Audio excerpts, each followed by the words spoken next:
ಸಜ್ಜನ ಬಂಧುಗಳೇ, ನೊಂದ ಮನಸ್ಸಿಗೆ ಸಂಜೀವಿನಿಯಾಗಿರುವ ಈ ಧ್ವನಿಗೆ ನಿಮ್ಮದೊಂದು ಲೈಕ್ ಇರಲಿ.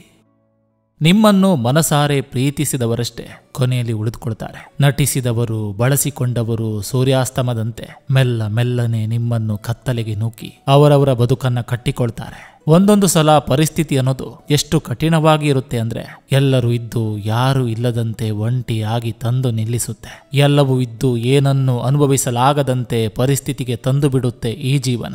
ಯಾವುದು ನಿಮ್ಮನ್ನು ದೈಹಿಕವಾಗಿ ಮಾನಸಿಕವಾಗಿ ಸೆಳೆದು ದುರ್ಬಲಗೊಳಿಸುವುದು ಅದನ್ನು ವಿಷವೆಂದು ಅರಿತು ತಿರಸ್ಕರಿಸು. ಸದಾ ಸುಳ್ಳು ಹೇಳುವವರು ಅನುಭವಿಸುವ ಅತಿ ದೊಡ್ಡ ಶಿಕ್ಷೆ ಅಂದ್ರೆ, ಅಪರೂಪಕ್ಕೆ ನಿಜವನ್ನೇ ಹೇಳಿದ್ರು ಅದನ್ನು ಯಾರೂ ನಂಬದೇ ಇರೋದು. ನಿರ್ಲಕ್ಷ್ಯ ಮಾಡಿದವರನ್ನೇ ನಿರೀಕ್ಷೆ ಮಾಡೋದು, ನೋವು ಕೊಟ್ಟವರನ್ನೇ ನಂಬೋದು, ದೂರ ಮಾಡಿ ಹೋದವರ ದಾರಿನೇ ಕಾಯೋದು, ಇವುಗಳನ್ನ ನಾವು ಎಂದು ಬಿಡ್ತೀವೋ ಅಂದೇ ಉದ್ಧಾರ ಆಗೋದು.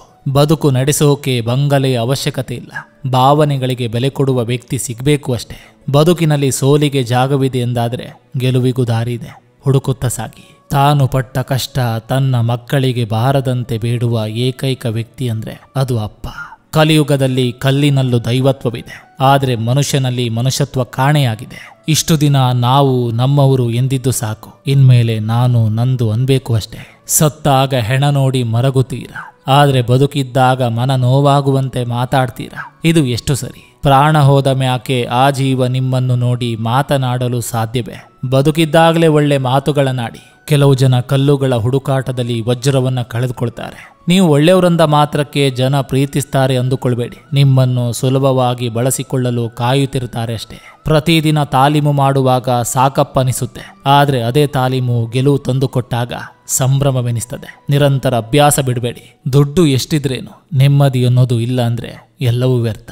ಸಜ್ಜನ ಬಂಧುಗಳೇ, ಇದು ಇಂದಿನ ಸಂಚಿಕೆ ಅಂತ ಹೇಳ್ತಾ, ಈ ಸಂಚಿಕೆ ನಿಮ್ಗೆ ಇಷ್ಟವಾಗಿದ್ರೆ ದಯವಿಟ್ಟು ಒಂದು ಲೈಕ್ ಮಾಡಿ, ಜೊತೆಗೊಂದು ಕಮೆಂಟ್ ಮಾಡಿ. ಮತ್ತೆ ಮುಂದಿನ ಸಂಚಿಕೆಯೊಂದಿಗೆ ಅತಿ ಶೀಘ್ರದಲ್ಲಿ ನಿಮ್ಮನ್ನ ಭೇಟಿ ಆಗ್ತೇನೆ. ನಿಮ್ಮೆಲ್ಲರ ಮನಸ್ಸು ಪ್ರಶಾಂತವಾಗಿರಲಿ ಅನ್ನೋದು ಈ ವಾಹಿನಿಯ ಉದ್ದೇಶ.